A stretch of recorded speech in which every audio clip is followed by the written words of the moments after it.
All right. Hello, everyone. Thank you for joining XRMOST second live discussion panel on Discord.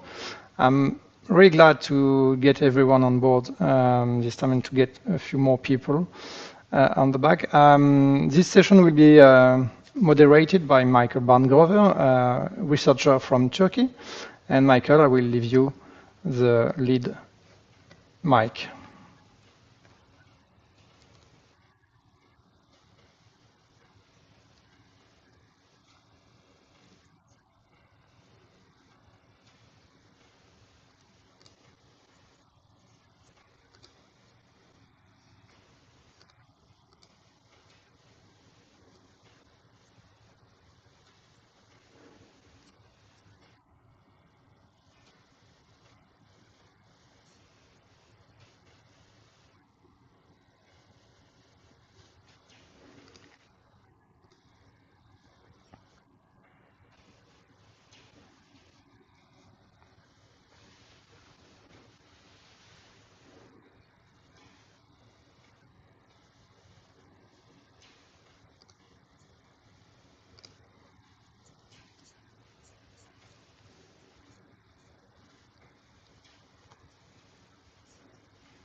Je suis désolé, il va falloir que je mette le son du bureau.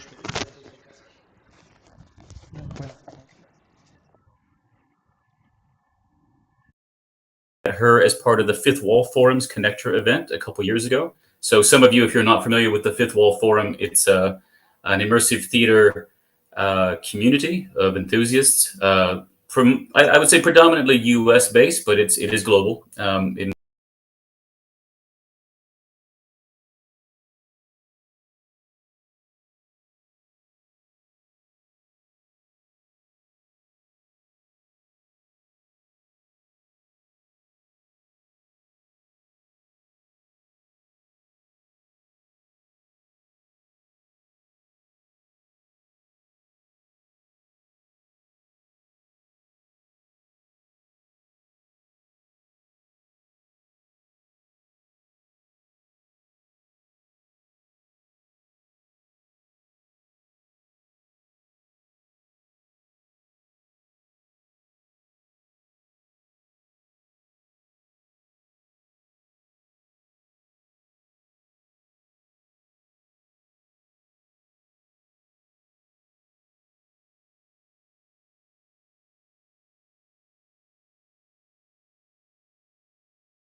And I thought, wow, that's so interesting because I'm a choreographer and basically that's what I do. I work in 3D. I mean, the way I work is in 3D is with space.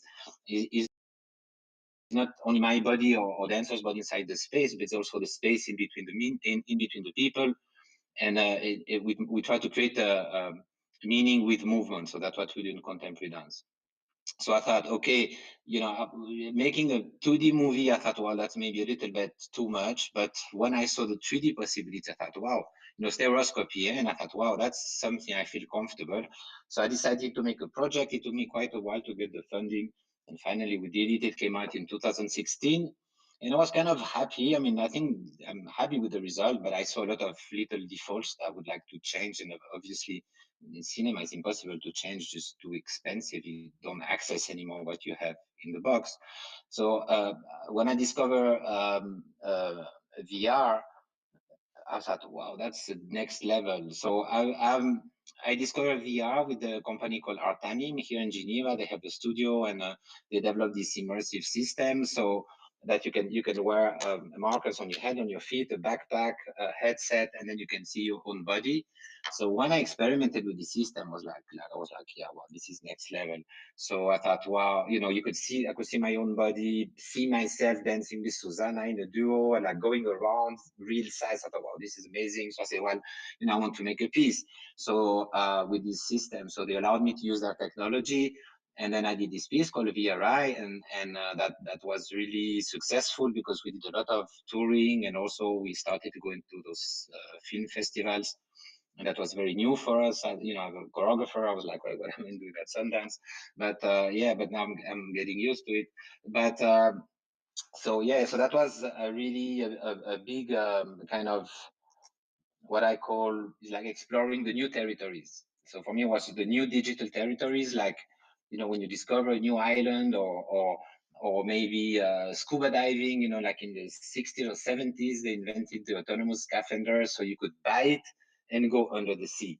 You had access to this underwater world that was inaccessible before with very complicated equipment. So I had the same kind of feeling that there was this sea of possibilities in front of me, and I just needed to find the right interface to get into it. And then, so VRI was throwing a lot, and we did some pieces in augmented reality, and I was very much interested in motion capture. But unfortunately, the Artanim company that gave me the license that was renewable after 3 years, they didn't renew the license because they sold the dispositive to make Dreamscape immersive. So I was left out of the tech. So my piece was killed basically because I couldn't promote it and perform it anymore. And then it was killed twice because then COVID came. So I was supposed to finish end of 2020, March 2020, COVID came, which is like, so I thought, well, okay, that's it. So it was dead. So I decided to decommission the piece totally and move on to new projects. When COVID came, we were on stage trying to combine motion capture and projection live on stage. And that's when we started to acquire our own equipment. That's when we started to buy those Qualisys cameras. It's a company based in Sweden, very good quality, and very interesting people, very supportive. And that's how we started to do this piece. And then COVID came. So we had 1 month and a half before the premiere. So I say, well, that's it. I cancel everything. I send everybody back home. I would have got paid to the end, like if they were performing, but we decided to cancel the show and to move on to 100% digital. And to say, well, we have this possibility. We have some equipment. We had, I think, 16 cameras at the beginning, or 12 at the beginning, and then we start to buy a little bit more. And then during COVID, we start to find some funds that allows us to kind of get, like more equipment. And then eventually we got to more than 40 optical cameras in our studio here in Geneva. So that was really a big change for us when we get access to the motion capture equipment, because as COVID was kicked in March, we were like, okay, so what should we do? So everybody was back home, at a distance, and when we started to develop a live motion capture at a distance. So we started, like 100 kilometers between Geneva and Freiburg in Switzerland with the Rococo suit. And then we started to say that it worked. Then there was this program I was supposed to do for Arte and they couldn't do it because of the COVID. So we said we could do at a distance. We sent one of the suits to Luxembourg to Sylvia. She's a choreographer. She was in charge of the program, and she performed from her living room with us on a virtual stage, and we never met before. So we were like, wow, this is amazing, no? And as we were developing, I'm talking about March, April, May 2020. Then I talked to Venice and I said, well, we have this big theater, a virtual theater that we've been building. That was a project that we had, but we always thought we should do live performances inside this theater. And they say, oh, if you can do that, we will be very interested, because this year will be non-presential, blah, blah, blah. So we say, okay, no problem. We make a demo, and if you like it, then we make the piece. So we developed the system. In June, we made the demo to them. And they say, oh yes, that's great, let's do it. But we didn't have nothing, like nothing, just the connection, just some dancers, just them seeing that it works. But that's it. So then we had to do the piece in a very short amount of time. And that's when we start to have like a lot of technical problems, of course. But then we managed everything, and yeah, and the piece worked, and it was at Venice, and people saw it. We had sometimes people from 15 different countries, Chinese, South America, all from different time zones, meeting together in this, what they call later the metaverse. And it was kind of interesting to see how you have to invent new ways for people to access those kind of performances, you know, how people access from their kitchen, their living rooms, you know, wherever they are. So it brought up a lot of difficulty. And one thing also that I think was interesting, and I'm going to show some images now of La Comédie Virtuelle, is that I had 5 dancers. So I had 1 dancer in Bangalore, 1 dancer in Melbourne, and 3 dancers in Geneva under my motion capture system. Why Bangalore? Why Melbourne? Because Dia is one of the dancers. We work with her in the digital project. We flew her over from India to work with us and send her back home. And same with Victoria in Melbourne, because she's a good dancer and a good friend of ours. So we thought, well, you know, working in digital, we can bring them over, do the recording, and then send them back. So we don't have the problem of the live thing. But then when the thing arrived, we realized also they needed work. They were also like stuck and like, I mean, in Australia was crazy, the lockdown. So it was a way for us also to give them work and to stay in contact with them. So we send them Rococo suits, each one of them. And then we bought them a PC computer, each one of them. And then we even had to buy some electricity thing for Dia because the electricity was cutting all the time. So, but we managed. So they had their own little studios at home, and we built the piece, and it worked. And it's a very different quality between the Rococo suit that is sliding everywhere than with the mocap system that we had. But combining it in a way, it kind of works. So let me show you. I'm going to share my screen. Okay, and then you tell me if everything is fine, because I don't see. Looks, yeah, we can see. Okay. And maybe a bit of sound. Okay, so this is La Comédie Virtuelle. So that's the show. It's actually the second version of the show. And you see in the back, you see those video images.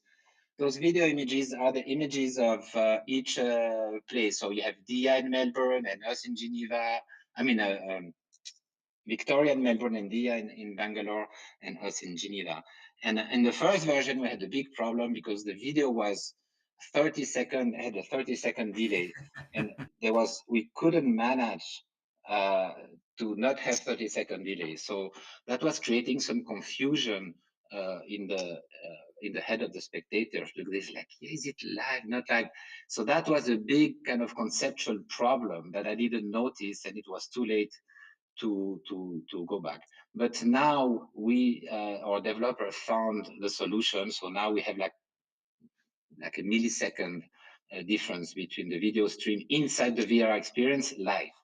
And that changed totally the perspective. So what I think is interesting to see here, you see this square, white square.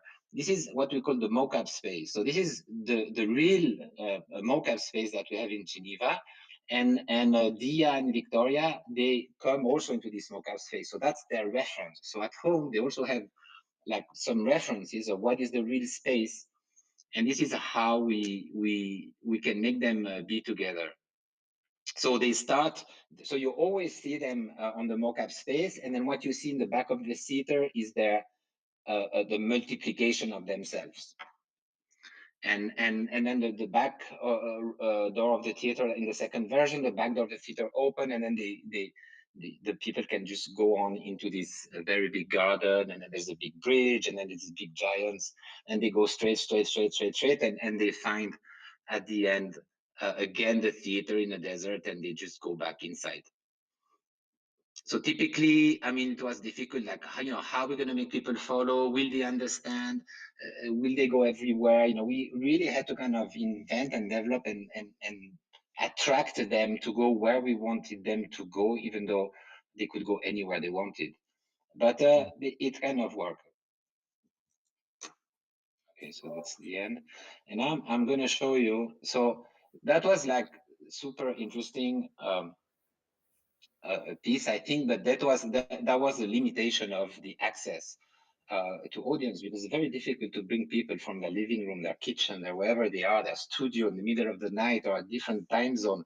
You know, even myself, I have a lot of difficulty I miss a lot of those VR shows just because I forget. So it was a little bit frustrating in making so much effort, such a live piece, and that is only accessible when it's live at a certain time. So I thought, live is fantastic, but maybe we should find another format, like another outcome. So I thought, okay, why don't we do like a 2D screening? So why don't we make a projection?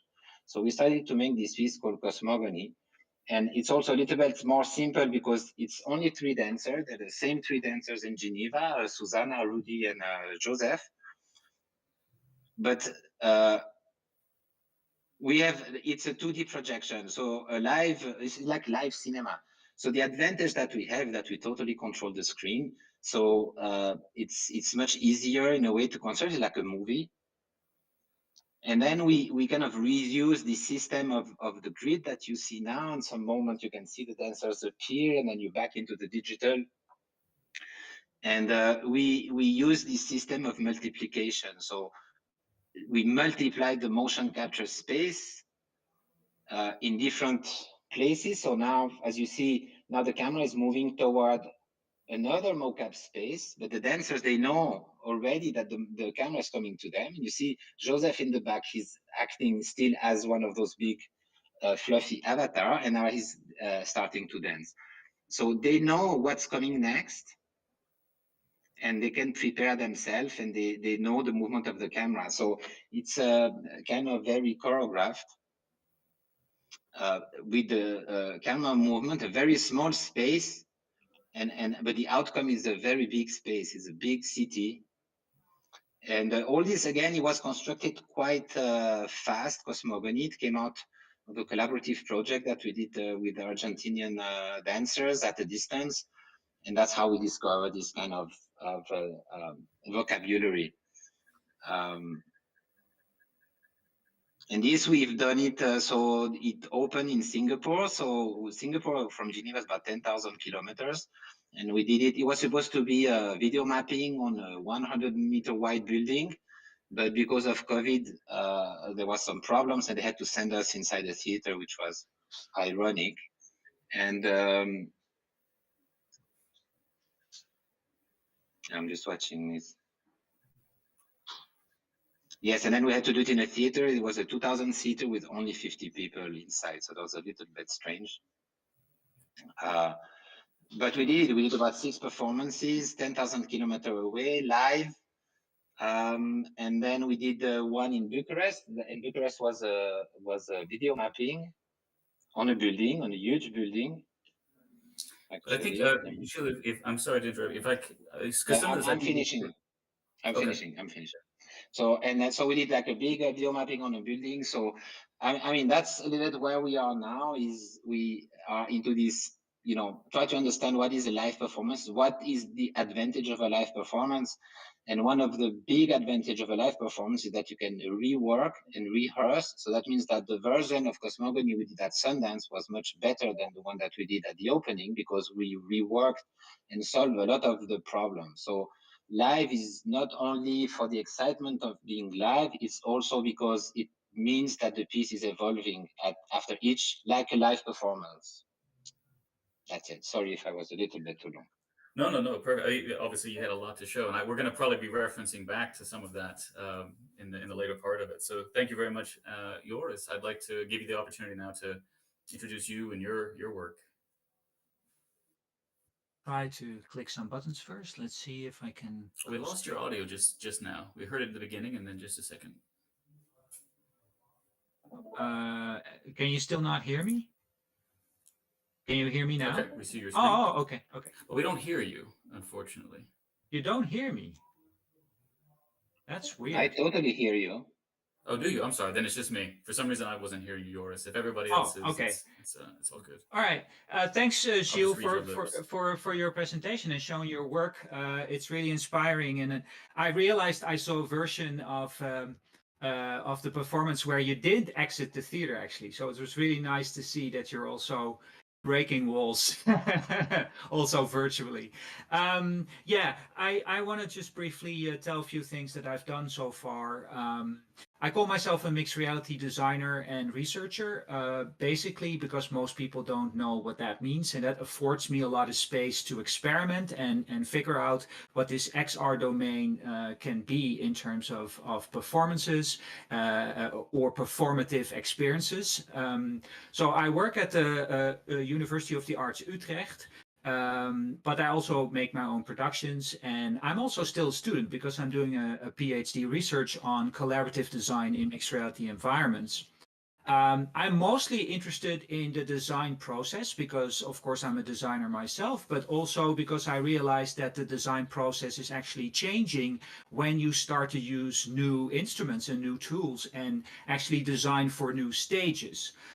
So already for a long time researching the relationship between new technologies and how they affect and constrain artistic design processes. And I also have asked other artists to actually reflect on this. For example, with this particular publication for the IETM already in 2017, where theater makers from all over the world were already reflecting on how the technology afforded their creative expression to actually change and expand. Just a little video.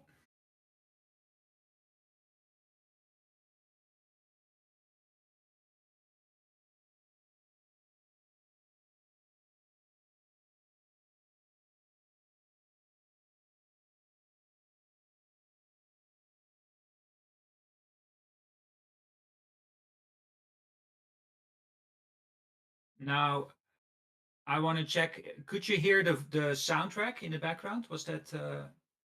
Could you? I didn't hear the soundtrack. You didn't hear a soundtrack. Okay, then I will talk over the next short clip that I will show. Anyway, that was a very quick impression of a project I did at the Prague Quadrennial, and we built a performative mixed reality installation within a larger medial space. That was a large project with many different groups that did light design and sound design, and they created physical spaces and projections and whatever. And it was a continuous installation, a multimedial environment in which people could just walk in and out. And in there, we created 4 mixed reality performance pieces where, and this is why I showed for now, we basically copied the actual architecture and made a virtual version of that as well, and overlaid that virtual version exactly on top of where you would be physically, which basically meant that if you would see a physical sand pool, like we invited people to step into the sand pool, you would put your headset on and you would see the same sand pool in a virtual space. But then in the virtual experience, you actually go through the roof of the virtual building, the roof breaks open and deconstructs and brings you in another story. So it is a very site-specific mixed reality piece, and we learned a lot about the fact that actually with this kind of experiences, the body of the experiencer is central because the body really responds to these kind of experiences. We wrote also about this, so if you want to know more, just scan the QR code and you can read more about our research on this and the things we've learned. And probably some of these things will come up in our discussion also, I think. I don't want to only present my own work because I think that I'm teaching very creative young artists who are trying to explore this new domain, this new field. And I thought to maybe end with a 2-minute trailer that is basically showcasing a work that is done by my students. But it's a bit hard that we cannot hear the music, so I'm not sure if I missed maybe a button here or there. Can I briefly just stop the stream, see if I can do it again? Screen 1. And then sound may not be available when sharing screen on your device. Oh, great. So it's not a matter of. Yeah, it sounds like a Discord thing. But I think, when we create when we share the video after, we can make a point to maybe. Yeah, okay. I will talk over it so you have an idea what we're looking at. So we did an 8-week project with students from theater and students from games and interaction and students from media. And what is interesting about trying to get those disciplines to come together is that it's very hard for them to understand what the other is doing, what kind of language you use to actually make things. So we did a lot of iterative work and iterative prototyping. And what you see now are scenes from the actual performance that happened both in a physical studio and in a virtual space, very much like Gilles was also pointing out. We didn't use motion capture, but we did use a social VR platform. So it was online. The performance was visible for people who were all over the world tuning in a social VR platform, while there was also a performance happening in the physical space. And then in the virtual space, like Gilles, we had like a video screen so you could also see what was happening in the physical space as well. The students built all sorts of different memories, fantasy worlds that were connected to physical objects. And the physical studio performers were actually saying that they had a thrift store, and the audience had to decide which of the old objects had to be thrown away and which object had to be remembered due to the memories that were connected to the actual physical objects. So we have online audience perspectives. We had audience also in the room. And then, of course, all these things were connected with sensors and actually 2 of the audience members then also sort of play a role in this little performance. Now, what I really like about this project is that within 8 weeks, I see my students sort of come across all the questions that we're probably going to ask each other in this session as well. Because of course it asks for a different dramaturgy. You need to rethink all sorts of ideas around embodiment and presence and co-location, and indeed how you relate to your audience. So in what way they can actually participate or understand what's going on when they're in different locations and whether they're actually in VR or not in VR. So altogether, I think these are maybe nice questions to discuss together, and I will leave it to that for now. Excellent, thank you. Yeah, I'm sure we will discuss some of those. Agnes, I would like to give you now the opportunity to introduce yourself and your work. Yeah, thank you very much. And sorry, it just happened my nightmare that like all the networks and everything just failed and I was absent. So I'm really sorry, but hello everyone. It's very nice to meet you and thanks very much for inviting me. And I just could see only the last minutes of your presentations. I feel a little bit like disadvantaged because I didn't see what we are actually going to discuss partially. But I'm also would like to note that I'm coming from the theory side. So I'm much more like trying to read, and I also have a background in theater studies. So I'm looking more with that lens. So what actually performing arts could mean in metaverse-like environments. What this is very trendy word here. So, and I'm also very much interested in Joris' project that he just showed. But what I'm just finishing my thesis. Oh.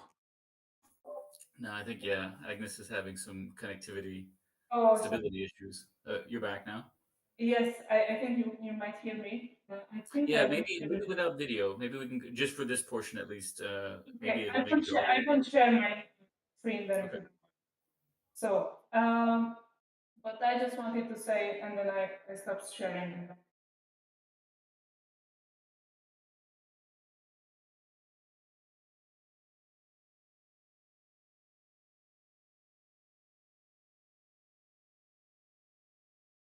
Oh my.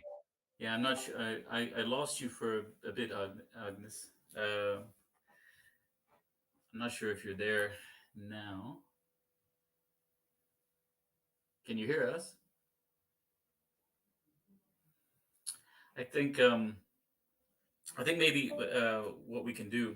I think maybe what I can do is we can have Agnes introduce herself for later for when the video is edited for final release. She can do this part, but maybe we can proceed with the kind of the discussion, and hopefully Agnes can hear, and then she can jump in specifically when she has a response or a follow up question to ask. So the first question that I would kind of like to start us all off with is what were some things that surprised you about how these immersive technologies impact live performance in the sense of either how they've designed. I think Gilles, you mentioned kind of at the beginning, some of the technology requires or incentivizes you to change your choreography just to make the technology more reliable and having less issues with it. But that's maybe one specific technical issue, but maybe a little bit more expansively, how does immersion,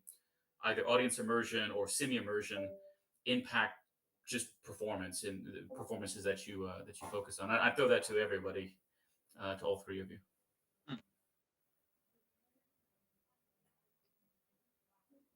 Gilles, you want to react, or you're still thinking? I'm thinking. Go ahead. Well, I think this is a big question, Michael, because there's many layers in which it affects many aspects of both the process of designing, the thinking about the dramaturgy, but also the aesthetic appreciation by your audience, the language that you use, the methods that you use. And of course, you could say the technology is an instrument, but of course, the technology in a way is a performer as well. So it is interesting how you also are in dialogue almost with both the possibilities and the constraints. So I think that you can answer this question on many different layers in that sense. I notice a lot of things are shifting because of this combination of new possibilities, but also new relationships towards your audience, this expansion of the notion of what the performative space is. And again, also we're now talking about live performance. I mean, one of the things about performance is, of course, that it's live. But as soon as you have things like latency or parts are pre-recorded, that is then also starting to shift. So there's a lot of understanding of live performance from the traditional sense of the audience and performers in a physical space in the now. But this mediation due to technologies and due to the internet is sort of shifting this whole discussion on every single level. So it would be interesting to maybe pick one or two of those because it's not something you can answer just as a singular answer, so to speak. Well, for me, I mean, what surprised me is that how much I was not surprised so much, how comfortable I felt in the 3D space. And because, at the end of the day, when you do a performance in a museum, for instance, it's very similar. Audience, they can choose their point of view, they can move during the performance, they can sit, they can stand, they can, they are autonomous. So you have to kind of guide them, and you have to make them look at what you think they should look at. It's not like in cinema where you can force the what people look at. You have to kind of create the interest. So by your movement, and also what I was surprised by the possibilities I don't have in real life. For instance, having a 35-meter high dancer, this is not possible in real life. Or to have like huge sets being in the middle of a desert. All the possibilities, like almost endless. And then in terms of tech, I see tech as constraints, but the constraints, I mean, theater is a world of constraint. I mean, you're on a kind of more or less small stage, square, with the people in front of you. You're always there. I mean, you cannot cut and you cannot jump into time. Everything is in real time. Everybody's watching it in real time. So it's already a lot of constraint that we are used to deal with, just without even thinking about it. And when I was in VR and in these immersive spaces, I realized that those questions are just the same type of question we have. But for me, was the main issue is the understanding of the technology, finding the right lexicon with the collaborators so we understand each other. We might not come from the same culture. Maybe I'm more from the performing arts culture, and maybe they're more from the video game culture. So you need to kind of find new, like a common background, and sometimes it's not there. So, and also age difference, much older, they are usually much younger. So, there's also this kind of mediation that you need to do to find the the right word. And in a way, we realized that we were creating those new jobs of the performing arts. These are the new jobs of the performing arts. Like, I think in the performing arts, they start to need 3D artists. They need 3D spaces. They need developers. We all these new jobs are becoming necessary, and a lot of regular stage pieces are running with Unity or using those kind of tools. So those tools became our tools. So I find it very exciting because I always think that I'm like at the era of Méliès. It's not the Frères Lumière that invented the cinema. They were the geeks that did the tech, and they kind of lost pretty quickly interest in the tech. But Méliès, well, he was a magician and he was coming from the stage. So he thought, that's, I can do magic with this. And he started to invent the language of cinema. So I think that's what we're all doing, that all these people working in this, we kind of inventing as we go this new language. And it's not only a language, like how do you see it? Like cinema at the beginning was, you would see in a fair, and then they built houses, and also the projectors. There's all the tech, incompatible projectors, for instance. That was a big problem at the beginning of cinema, and we have a big problem with incompatibility between headset and all those virtual worlds. So I think it's just, for me, it's not so different really. It's more. It's like it's augmented. You can do more stuff, and you have new constraints that you need to understand. It's interesting. It's actually that you're saying, Gilles, it's for you it's the same, because I noticed a lot that it takes a bit of time for every single discipline to understand how the other one is working. And I think especially the performing arts is very good in trying things out in the moment. And especially dancers and choreographers that I met, they don't talk for too long, but they try things out and then see how it feels and let's try it again and then do an iteration and things like that.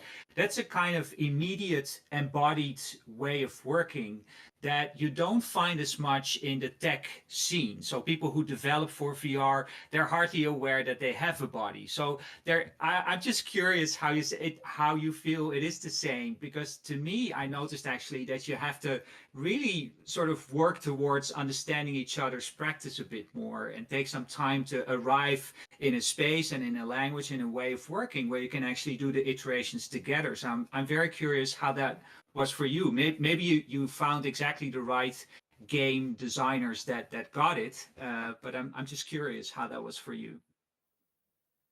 Well, I think, the first person that really kind of helped me was Camilo De Martino. He's our technologist, and we still collaborate. And I think we just get along quite well. And I think I'm geeky enough to kind of get the general idea. So I'm not like, I cannot do it myself, but I kind of understand what are the problem. But again, on stage is the same. I know about light design, and I know what's the problem when they say, oh, this we can do, this we cannot do, or they try to sell me something I don't want. I have the capacity to estimate how much time. And I think as a producer, you need to be really careful, because sometimes they start to dive into something that's so complicated. So I always have this kind of, the main thing that I tell everybody is that I find artistic solution to technical problems. So when there's a tech problem, I say, well, okay, so how long? Well, let's see if we can maybe find a way to do it in another way, and then and that's it, and then it worked. So it's really this kind of constant dialogue between the makers and try to show them also, like, that you can see a bit of contemporary dance and start to also have a new interest in new type of art that maybe they were not looking at before. So it takes time, but young people are very fast, they learn very fast. So I think it's, and also I think it's interesting for them, because when you're a 3D artist, what are your opportunities? Okay, video games, but maybe you're going to do buckets for 1 month, and it's like, okay, well, I have to do buckets for whatever, So it's very varied what we do. So I think it's also a new genre of 3D stuff that is quite interesting for those youngsters and not so young. I see Ágnes seemed to be back. Can she hear us still? Yes, I can, and I'm here without my video. Oh, great. Sorry.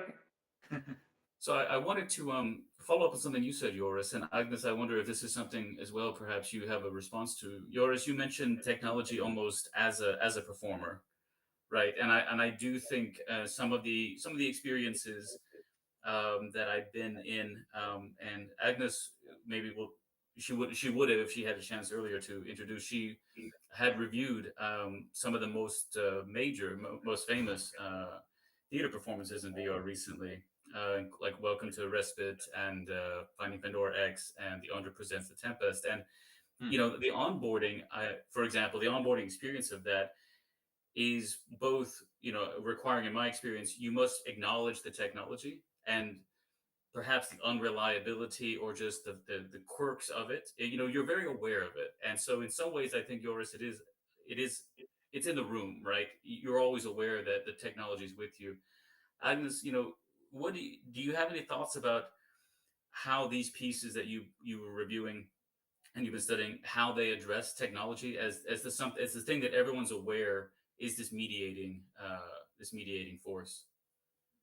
But it's very hard now to talk because Deirdre she's here and she has lots of connections to all of the three. But, I'm going to talk more from audience perspective, and I think it also depends on the platform. So what I just wanted briefly to discuss when my video interrupted was the Tempest, and also the Welcome to Respite, and also Finding Pandora X.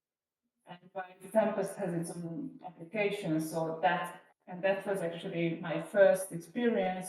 So it was kind of like a smooth and very traditional way how you would actually approach theatrical performance, because you were like welcomed in a venue, like in a waiting hall of a theater, and then you directly jumped somewhere else. So basically, you didn't have to face their technological city because it didn't really make any reference to it. While in VR chat in both of the performances, like Welcome to Respite and so Finding Pandora X, there actually was recording, which was very nice because why I liked it, because there was the chance to actually talk to each other, which in normal theater, normal traditional theater with fourth wall, emphasizing the fourth wall, you don't really have. And here you had. And I think for actors it's extra hard to do it because there are always technological problems. There is no such a performance that you wouldn't have. Just look at this Discord issue that I had. So I think it's very, it demands much more mindfulness. So I just wanted to say thanks for them for making it. It's interesting, yeah, that you mentioned it's not just the technology per se, but it's also the platform, right? Yeah. And the platform itself is, I mean, perhaps to extend on it, there's both the technology. We know we're wearing these headsets. There's this hardware mediation, but then there's also this platform, which is a venue, you know, in a way. And isn't it much easier just to have your own venue? Gilles, I would like to ask you kind of for Comedy Virtual, it was your own platform, right? That you put together Yes. for that. Did you consider an established platform? I mean, I don't think motion capture, perhaps outside of like Neos, and maybe one or two other platforms existed, but yeah, but it was too limited. I mean, what I talked, I think with VR Room and also we looked at Verbella and everything was like, I mean, we don't like VR chat because we think it's really kind of makes you seasick. I mean, I get very easily seasick in VR chat. And also was working with an old version of Unity, and I mean, we couldn't get to where we wanted. So we said, no, let's do our own platform. So that was a little bit crazy, really. But it worked. I mean, it's feasible. And we could have like a, you know, much better quality build, making it by ourselves. And we could be like in control and doing our own prototype. But it's a little bit crazy. So, but you know, I think it's just because there is no really other solutions. All those solutions are kind of prototypes or those kind of established platform. But I mean, we really need to have those tools like more available to all of us, because you know what we develop anyone could use it again, because it's, so that's, I think is a little bit crazy to everybody does their own stuff on their own side. So I think the future is to get together and be more open source. Yeah, I agree, and I think I really liked how Gilles was actually having an actual theater venue, because the whole building itself, we understand the logic of entering a foyer, going to the room, hearing like, okay, the performance is going to be in 5 minutes or so. Actually, Beth, who was just now indeed present for a moment, I had an appointment with her to look at Gilles Jobin's performance, and so you have this whole thing which you also have in a real theater. First you have a cup of coffee and you sort of are anticipating this wonderful live performance, and then you go through a door, you enter a performance. So you use all the understandable forms and codes of the real world, and then of course things like navigation was so simple that you sort of learn by doing in the beginning. It is different though, because with Gilles' performance, we are there as audience, but the one I saw, at least, I couldn't do much other than move around. So I didn't need to do any complicated interactions or talk or whatever, but just could choose my viewpoint, so to speak. And of course, with Welcome to Respite and also Pandora X, you sort of had to learn certain controls in order to do certain things, or be in the right moment in the right time, and or have your configuration in such a way that you would be visible or not visible, etc. So that is where indeed the onboarding becomes almost like a learning curve, how the interaction works with that particular platform. I can imagine, however, if we would use certain platforms more often, like VR chat, whether you like it or not, is now more and more used for live performances. Of course, people get more and more acquainted also with how it works. So it might also be because we're now shifting to these online stages with new rules, that we have to have this long onboarding for people to get acquainted with the tools. And maybe next time in a few years, it's just when you buy your ticket, you just see this is your configuration, this is what you need to do, and that's enough. So it's maybe also a matter of time, I wonder. Oh, sorry, go ahead. Pardon. Can I just say something? Because now when I was listening to you recently, I realized, like, also platform-wise, like, why I emphasize that it's traditional theater, more like traditional theater in Tempest, like the other two performances that we discussed, they're almost like immersive theater performances, like in real life as well. I mean, we don't have that many. But I think the VR chat is more following that logic, and that's also because we have avatars there and the immersive performances in real life. You are also trying to have roles. Yeah, personally, I like that. I be fan of this trying out different personas for yourself in live immersive reality. Sorry, this is what I wanted to say. You're falling a bit away once in a while, so you know. And to follow up on that, I think what was interesting with Pandora X, you were really recognized as a co-performer because you formed the chorus.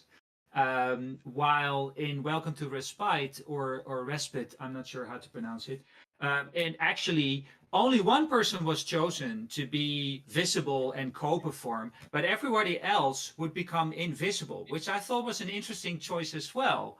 And in Gilles' case, of course, you would not be invisible. You would be this nice stick figure, so you sort of still knew of everybody, where everybody was, which was an additional choreography in a way, sort of intersecting with the dancers.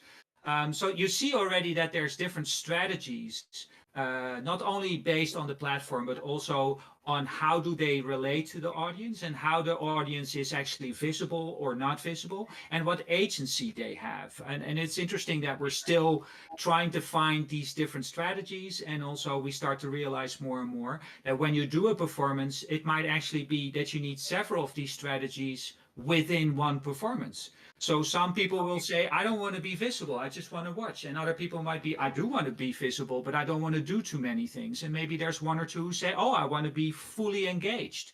So this levels of participation is more and more now becoming a discussion in the design of these online and partly online performances. On this point, and following up with what Agnes said as well, I do wonder if the platform and the onboarding, particularly in the case of like a Neos or a VR chat, there are so many interactions you need to perform, competently to get to the performance venue.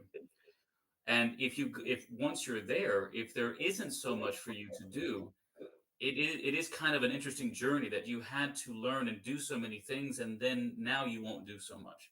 Yeah. And I do wonder if that sets up an audience expectation for interaction. Gilles, you with the Cosmogony, you mentioned that you wanted, you actually appreciated not maybe needing the audience to do so much, the audience to more passively, absorb and view and consume this. And I do wonder if the choice of platform actually is part of setting up successfully setting up and managing expectations of what the audience will or won't do. Yeah, but the question of expected interaction is a vague concept, I think, because what is interaction?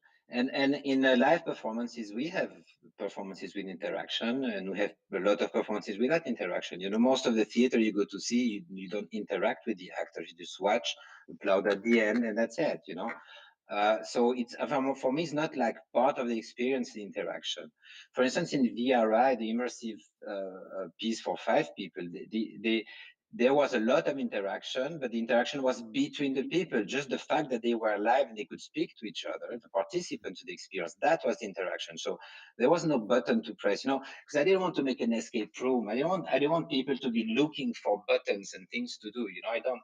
And also, as a spectator, I don't like very much to be like, asked to do stuff. I like to see, and so it's also a question of taste and an artistic choice. So it's not only a platform or it's just a decision that you do. And Cosmogony is a counterexample, because Cosmogony is not an immersive piece. Cosmogony is a film.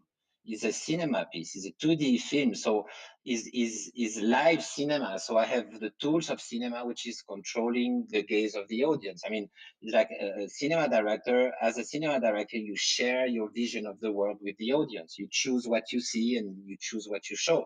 But in VR, in an immersive space, is the audience that choose what they want to look at. If they want to look at the flower on the floor, there's nothing you can do. You just have to accept it.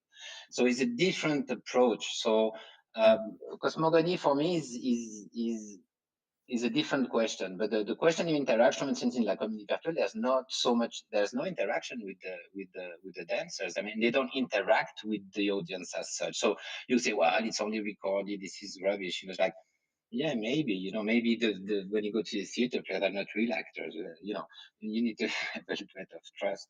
But I don't know. I mean, I think we need more content. And when we'll have more content from more diverse artists and more different, we will see what, all sorts of differences. I don't think there is one rule. And also, maybe to finish, is the people that go into VR, they are into VR and they are into interaction. So they kind of like asking for interaction because that's what they like, like more, because they think that you have to do things. That's the whole point. But look at what people do when you can take chair, they throw chair, they do like really stupid interaction most of the time. So I'd rather be in more interesting stuff. So I don't really believe much in the interest of audience being in action, and that I like Welcome to Respite, for instance, because of this. And I really like this position of being invisible and assisting to this family story. And I had fun in Pandora, but it's like less my style, even if it was like a play, I'm less into this kind of stuff.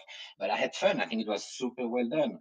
And they really mastered the VR chat in that case. So I think that was so interesting to see. That's a very interesting thing that I like with it. There's some VR chat actors here, and maybe they can say something, because I think it's so interesting to see how they had to learn how to use all this system and how they use this VR chat thing to do things and change avatars. And in Welcome to Respite was funny because I got lost and I went into the backstage for some reason, and then I could see that the actor changing costume. That was crazy, because I could saw the in-between avatar, and he would put a new avatar, and then he was getting ready behind the wall to do the scary ghostly thing. It was so funny, you know, to go behind the scene.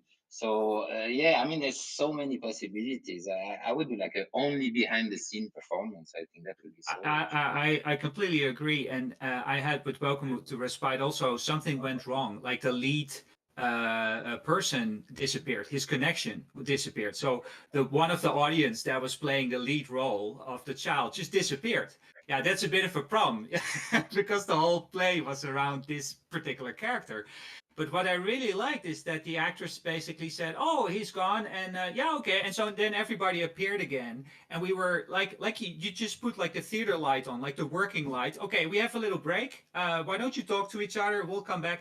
And I thought, just like looking behind the scenes, I loved it. I really liked it because it made it so real. And then, you know, they returned back to the scene because the guy connected again, and we just picked it up. And that didn't feel to me like a failure. It sort of emphasized the liveness of the experience, and I think that's of an absolute beauty. So interaction indeed is not necessarily that you have to do things all the time, but there is something about things being live and feeling connected to something that is created in the moment together and is never the same. That I think is at the core of the performing arts. And with the technologies, yeah, you need it is a co-player, and it's also resisting sometimes No, but a there is, fluid I think, experience. there's a big question about the audience experience. And for instance, I saw Prospero's book, I think, and I've get together with his theater director. I thought, yeah, you need to see this kind of stuff because you know it's new and you need to understand. So we saw the whole show, and I was like, I don't really get it. I mean, I don't really know who is Prospero, who is the main character, and I didn't really get it. And then I asked Natasha, and I said she was on another head, and it was like very strange performance. I couldn't really see what is Prospero. And only on the next day I saw a photo, like a screen capture of the performance, and I realized there was a Prospero, and only what I was seeing was a flying stick. So it was just we only could see the stick of Prosperos. We never got to see the Prospero. So he was talking and everything, but he was invisible. And then I thought, why they didn't ask us? Why in the onboarding they say, "Hey, I'm Prospero. Do you see me? I have a beard. I'm tall. I'm skinny. I have a stick. Do you see me properly?" You know. And I thought that would be so simple just to ask us if we could see him. You know.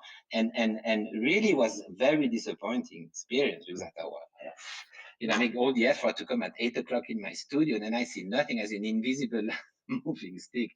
So you know, we also need to learn, and I'm you know, we all have these kind of problems. We had someone that was totally lost. So sometimes people get lost and they think it's beautiful, and you're like, "What are you seeing? It's beautiful. It's all white." Yeah, maybe you have a problem. So you know, this also we need to learn this thing. I think. Yeah. How to interact, you know, how to react when we have a problem. How do we, you know, like we do in live performances, we also have to learn. Can I ask something? Certainly. Do you think we just need this name of the genres for audience expectation management? Because we were discussing like there is theater or the cinematic. Does it matter at the end of the day? It does, and I talked to Royal Shakespeare Company about their performances, which partly had to go fully online, but they had an additional problem that, of course, not everybody has a VR headset at home, so they had like these multiple screen solutions, and then people would just sit and look at a YouTube screen live stream. But also they needed to somehow be involved, and they could sort of with little commandos, or you know, I'd say like in a text chat, they could sort of be a little light in the performance, etc. So there's like multiple ways of connecting to a live performance, but you do need some sort of onboarding, and the onboarding starts already with saying that you're going to do a performance, and how do you communicate that online, and how do you get people to be comfortable with whatever tool you're offering them or whatever perspective you give to them. I think you need to be really clear about that. And this is, I think many of the productions we already mentioned do that very well. They send a reminder, they give extra information, they even have moments where you can log in and try it out. They give all sorts of warnings, what you need to take into account. So I think this whole expectation management, if not partly educating this audience for new stages or new spaces, is definitely what has already been done. I think from an artistic perspective, it is nice to see how you can partly wrap that into already an aesthetic narrative or some sort of interesting imaginative world. So it's not all about click here, do that, do you see this interface, now the configuration needs to be set on that drop down, because that's of course incredibly boring. So how can you sort of wrap that into already part of the aesthetic experience, which some of the examples have already tried in their own way. I think that is a nice question. And another question is not only the onboarding, but also the offboarding. Like Royal Shakespeare, Sarah Alice, she told me that it was not only doing the performance, but also people gathering in a space before the performance would happen. And also people coming in a space after the performance to talk about it. That was considered to be of great value to the audience experience. So I think even if you have multiple perspectives and even things go wrong and might not work as well, it's very important that it's a communal experience. So you need to design that space for people to meet before and after also. Yeah, I totally agree. Yeah, and then you have a lot of little questions like, do you allow people to talk between the experience? Do they hear each other? Can they speak to each other? Do you turn their mic off during the performance or not? All these are kind of decisions that, in a theater, you don't really need to take because usually people don't speak during the performance. So that's already part of the theater experience, is not talking during the performance. So you kind of have to, is it okay to turn off the mic, or is it kind of, being a dictator of mic? So I like, yeah. I mean, you need to kind of reassess how the people will accept whatever situation you put them into, and this is a little bit unsettling because you don't really meet them, because they come, they do the thing, and then they disappear back into China or wherever they come from. So is this kind of audience feedback that we are usually having after a show, we don't really get. So it's, first we are performing, we used to travel a lot and tour a lot. Now we don't move from Geneva, we perform everything from the studio. So we call it #tour without traveling. So it's very funny, but we don't travel anymore. So, in a way it can be frustrating when you perform like at 1 o'clock or 2 o'clock in the morning, because for some time zone where you're performing, and then you go home on your bicycle in the middle of the night feeling like lonely. So yeah, we have to kind of reassess all these questions. I think it's quite interesting. I don't think I'm going to do this all my life, but for a while I think it's quite interesting, especially when you realize how much energy that you save, by not traveling. Just CO2, but just my own body energy. I've been traveling a lot. It's very tiring. So, I can do one performance. I can do 2 performances on the same day, one in China, one in Europe. And before, it would take me a week minimum to go to Shanghai. It's there's so much to talk about this. Yeah.